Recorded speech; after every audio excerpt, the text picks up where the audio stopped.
दोस्तों नमस्कार, जय हिंद। आप सभी का अर्धवार्षिक परीक्षा हिंदी का पूरा रियल पेपर आ चुका है। इस पूरे रियल पेपर को मैं सॉल्यूशन सहित बताऊंगा आप सभी बच्चों को, एक भी क्वेश्चन छोड़ना नहीं है। सारे स्टूडेंट ध्यान रखिएगा, पूरा 100% रियल पेपर है। और आपके लिए ये रहा आपका पहला क्वेश्चन आपकी स्क्रीन के सामने। जैसा कि मैंने आपसे कहा था कि सारे क्वेश्चन बताऊँगा, तो इसमें सारे आंसर आप लोग लिखेंगे और बिल्कुल सारे क्वेश्चन मेरे द्वारा बताए जा रहे हैं। पहला प्रश्न है, लोकायतन के रचनाकार हैं। तो यहाँ पर आप सभी स्टूडेंट को, सभी बच्चों को करेक्ट उत्तर बताना है। ऑप्शन सुन लेंगे आप सभी। रामधारी सिंह दिनकर, जयशंकर प्रसाद, सुमित्रनंदन पंत या सूर्यकांत त्रिपाठी निराला। तो दोस्तों लोकायतन के जो रचनाकार है उसमें आप लोगों को बताना है सुमित्रानंदन पंत। ठीक है, तो इसमें ऑप्शन नंबर सी वाला आपका सभी बच्चों का करेक्ट उत्तर हो जाएगा। दूसरा प्रश्न देखिएगा, ज्ञान मार्गी धारा के कवि हैं, मतलब ज्ञान मार्गी धारा कवि कौन है। तो इसमें आप लोगों के हो जाएंगे और वो होंगे कबीरदास। ये ज्ञान मार्गी शाखा के प्रतिनिधि कवि है। ऑप्शन नंबर ए आपका इसमें सही होगा।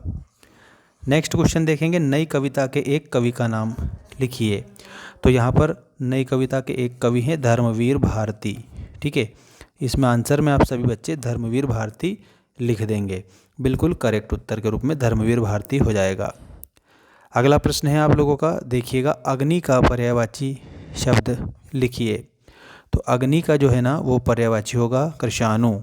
ऑप्शन नंबर डी पर आप लोगों को जाना रहेगा, कृशाणु। अर्थ के आधार पर वाक्य को कितने भागों में विभाजित किया गया है।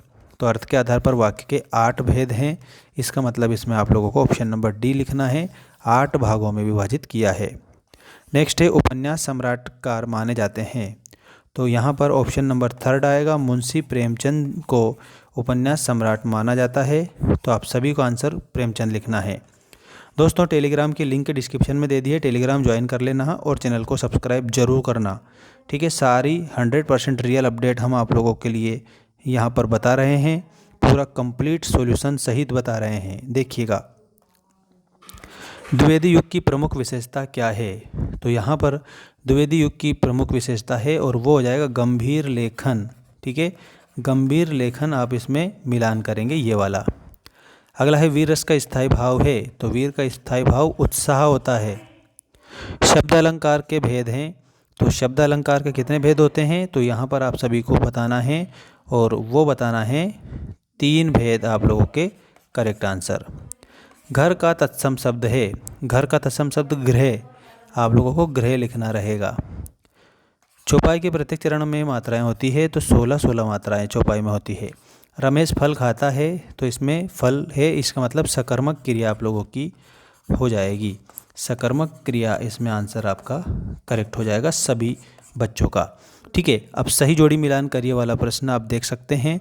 ये पूरी सही जोड़ी आप लोगों को मिलान करनी है और मैं पूरा बताऊंगा। मैंने बोला था ना, बीजक के आगे आपको लिखना है कबीर। पूरी जोड़ी में लिख रहा हूँ, स्क्रीनशॉट ले लेना। रीढ़ की हड्डी के आगे जगदीश चंद्र माथुर। लहासा की ओर इसमें राहुल सांकृत्ययन से इसको मिलानेंगे। विद्यालय की संधि है दीर्घ स्वर संधि है, विद्या प्लस आलय। 24 मात्राओं का छंद होता है और वो है दोहा। और कई अंकों की रचना जो है, ये नाटक जो है ना, कई अंकों की रचना होती है। इस तरीके से इस जोड़ी को पूरा मिलान करेंगे सभी स्टूडेंट। अगला प्रश्न देखिएगा सभी बच्चे, ये रहा आपका एक शब्द एक वाक्य में उत्तर लिखिए वाला पहला प्रश्न। क्या है इसमें, ज्ञान मार्गी शाखा के प्रतिनिधि कवि कौन है। तो दोस्तों इसमें आप लोगों को कबीर लिखना है। बिना पूर्वापर संबंध के स्वयं में होने वाला काव्य क्या कहलाता है। तो यहाँ पर मुक्तक काव्य कहलाता है। इसमें आपको मुक्तक लिखना रहेगा, पूरा सही उत्तर हो जाएगा ये। रिपोर्ताज किस भाषा का शब्द है। तो रिपोर्ताज दोस्तों फ्रेंच भाषा का शब्द है। मनोयोग का संधि विच्छेद क्या बनेगा। तो मनः प्लस योगः। ठीक है, मनः प्लस योग।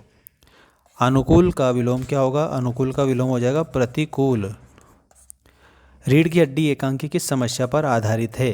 तो इसमें आप लोगों को क्या बताना है, यहाँ पर पारिवारिक समस्या पर आधारित है। आप सभी को इसे आंसर कर देना रहेगा इसका पूरा कंप्लीट। इसके बाद में देखिएगा, शंकर लड़कियों के छात्रावास में ताक झाँक करता था। इसमें आप लोगों को सत्य लिखना है। नेक्स्ट है, लेखिका मृदुला गर्ग की परदादी लीक पर ही चलती थी। ये बात भी बिल्कुल सही है। रात दिन में तत्पुरुष समास है। इसमें असत्य लिखना, क्योंकि रात दिन में द्वंद्व समास है। हरिशंकर परसाई का जन्म मध्य प्रदेश में हुआ था। तो दोस्तों यहाँ पर आप सभी स्टूडेंट को कमेंट करके आंसर करना है क्या ये सही है या गलत है, और जिसका आंसर सही रहेगा उसको हमारी तरफ से हार्ट मिल जाएगा। तो समझ जाना कि आंसर सही है। जहाँ नायक नायिका के विरह का वर्णन हो वहाँ पर संयोग होता है, ये असत्य है क्योंकि वियोग होता है वहाँ पर। माखनलाल चतुर्वेदी को आज़ादी की लड़ाई के लिए जेल जाना पड़ा था, तो ये बात बिल्कुल सत्य है। ठीक है, ये सही है। अब आप लोगों को चैनल को सब्सक्राइब करना है, सारी अपडेट आपको ऐसे ही डेली की डेली मिलती रहेगी।